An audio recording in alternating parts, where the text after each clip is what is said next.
पैसे का सही ज्ञान। इस वीडियो में मैं कोई टिप्स एंड ट्रिक्स की बात नहीं करने वाला हूं कि ये करो अमीर हो जाओगे, ये नहीं करोगे तो गरीब हो जाओगे। आज इस वीडियो में एक बीमारी के बारे में हम बात करने वाले हैं, जो बीमारी अधिकतर मिडिल क्लास लोगों को होती है, और इस बीमारी का एहसास तब होता है जब उनकी मैक्सिमम जिंदगी 80% 90% जिंदगी खत्म हो चुकी होती है, तब जाके इस बीमारी का एहसास होता है। मुझे भी इस बीमारी का एहसास काफी लेट हुआ। कई सालों तक इस बीमारी से मैं भी ग्रसित रहा, और इस बीमारी का नाम बताने से पहले मैं आपको एक थोड़ी सी स्टोरी शेयर करता हूं, और इस स्टोरी में आप अपने आप को फील कर पाओगे, लोग अपने आप को देख पाओगे, या फिर हो सकता है अभी तक इस बीमारी से आप ग्रसित हो, इस स्टोरी के जरिए आपको पता चल सकता है। तो ये स्टोरी बहुत इंपॉर्टेंट है, ध्यान से सुनिएगा और ध्यान से समझिएगा। ये कहानी है एक लड़के की। एक राहुल नाम का लड़का है जिसकी नौकरी लगती है अभी भी कॉर्पोरेट में, और उसकी 20,000 की सैलरी तय होती है।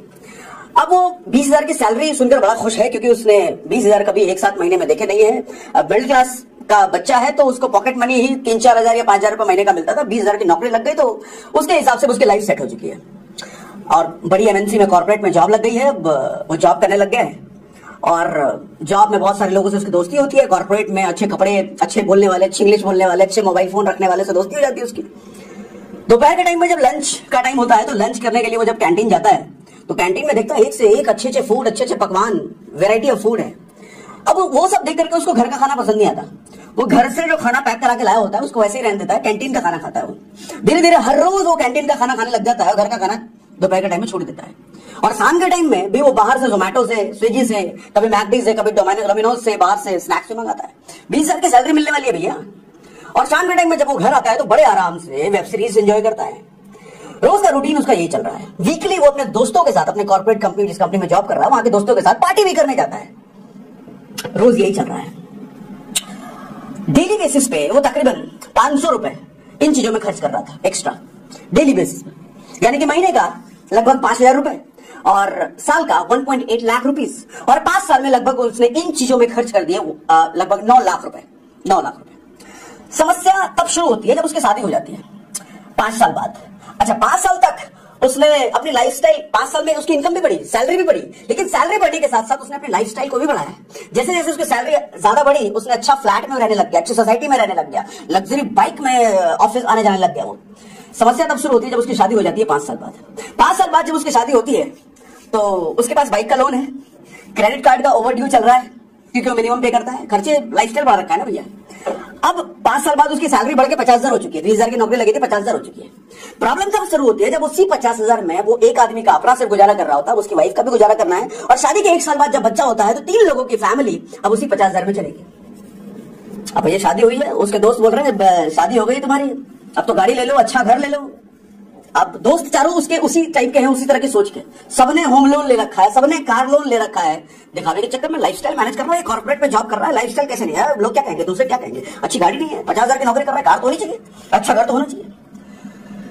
लोन पर घर भी लेता है, लोन पर कार भी लेता है, बाइक की EMI पहले चल रही थी, क्रेडिट कार्ड का ओवरड्यू पहले चल रहा था, खर्चा 3 गुना हो चुका है, इनकम वही है।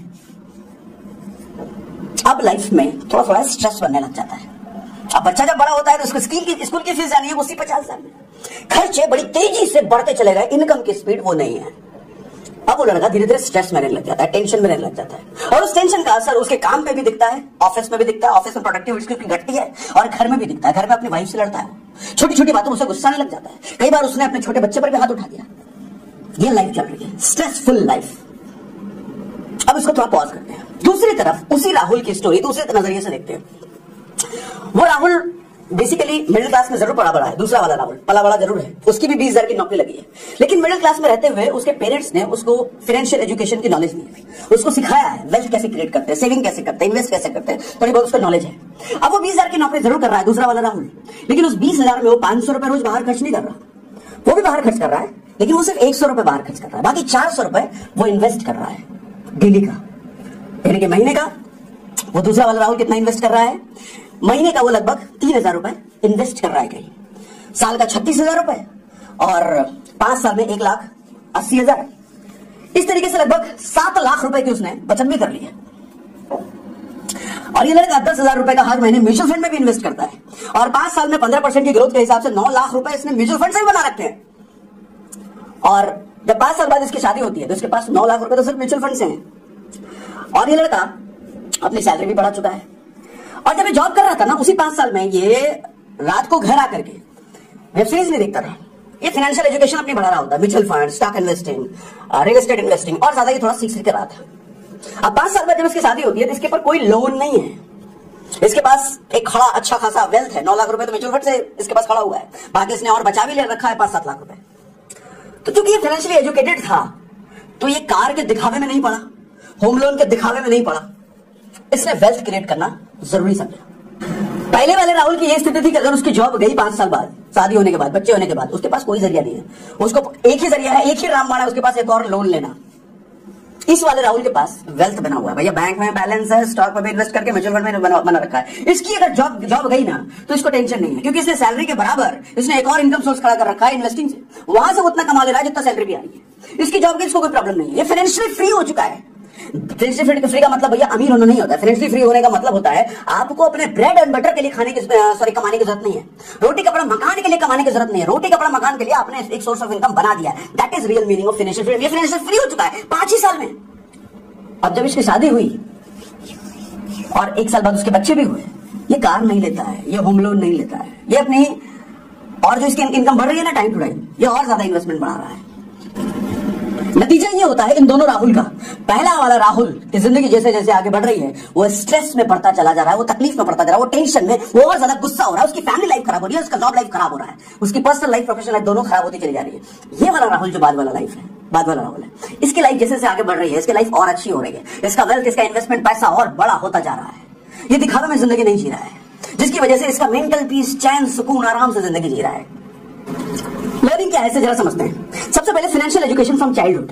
मिडिल क्लास को कभी भी बचपन से फाइनेंशियल एजुकेशन नहीं दी जाती है। मिडिल क्लास के पेरेंट्स को ये लगता है कि भैया हमने अगर बचपन से इसको फाइनेंशियल एजुकेशन, पैसे के बारे में एजुकेशन देना शुरू कर दिया, इसका पढ़ाई से मन अटक जाएगा और ये पढ़ाई नहीं कर पाएगा, इसलिए बच्चे से कोई पैसे की बात मत करो। सबसे बड़ा मिथ है ये। अमीर आदमी, हर अमीर आदमी अपने बच्चे को फाइनेंशियली एजुकेट करता है बचपन से। उसको जब टॉय दिलाना होता है अपने बच्चे को, वो टॉय नहीं दिलाता, वो डेली बेसिस पे पॉकेट मनी दे रहा होता है अपने बच्चे को, और बच्चे को कहता है तेरे पास पॉकेट मनी है, उससे खरीद। अगर पॉकेट मनी अगर कम पड़ रहा है तो पॉकेट मनी और जमा कर ताकि तू टॉय खरीद पाए। पैसे की वैल्यू उसको बचपन से समझ में आती है। इन्वेस्टिंग, पैसा ज्यादा, पैसा कम, कब पैसा बचाना है, कहां इन्वेस्ट करना है, कहां लगाना है, ये सब सेंस उसको बचपन से होता है। मिडिल क्लास के बच्चों को कभी ये सेंस नहीं होता, कभी सेंस नहीं होता। जब तक सेंस आता है उसकी जिंदगी खत्म होने को कगार पे होती है। दूसरा, सोसाइटी इन्फ्लुएंस।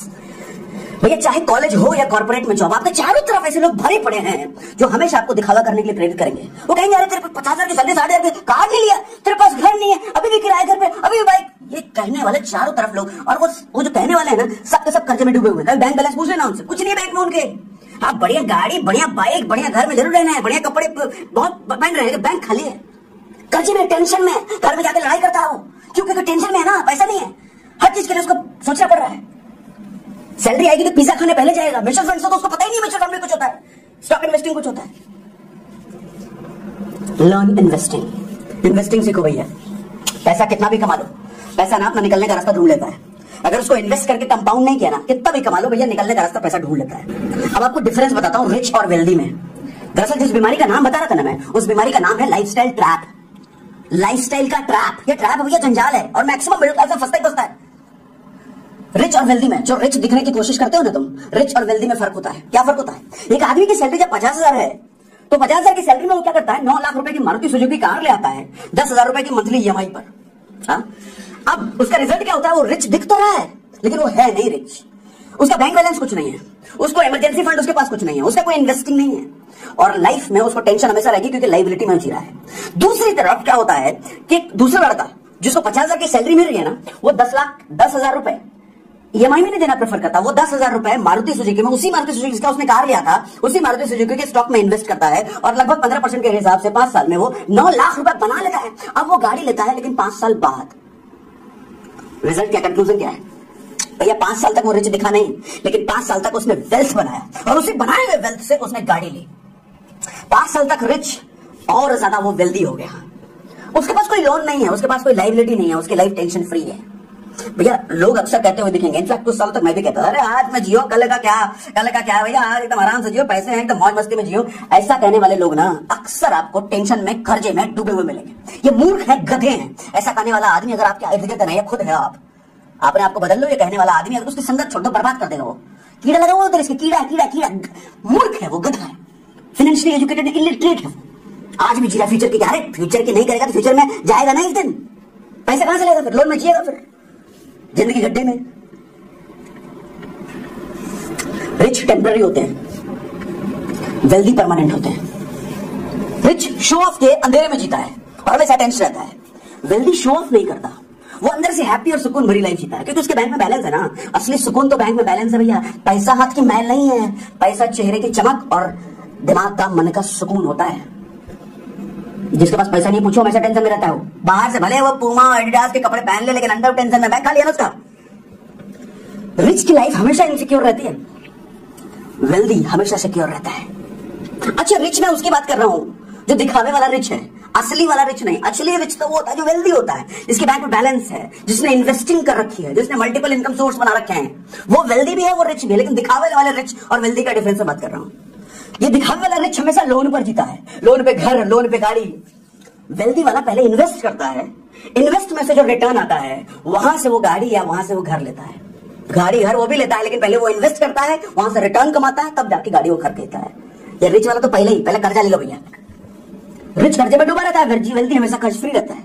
रिच इनकम बढ़ने पर अपनी लाइफस्टाइल बढ़ाता है, ये वेल्दी वाला आदमी इनकम बढ़ने पर अपनी इन्वेस्टमेंट बढ़ाता है, और इन्वेस्टमेंट बढ़ाने के बाद जो इसका रिटर्न बढ़ता है, उस बढ़े हुए रिटर्न से अपनी लाइफस्टाइल बढ़ाता है। ये लाइफस्टाइल भी बढ़ाता है, लेकिन पहले इन्वेस्टमेंट बढ़ाएगा, वहां से रिटर्न आए, तब जाके अपनी लाइफस्टाइल बढ़ाता है। ये गरीब वाला दिखने वाला रिच पहले लाइफस्टाइल और जिंदगी भर खर्चे में।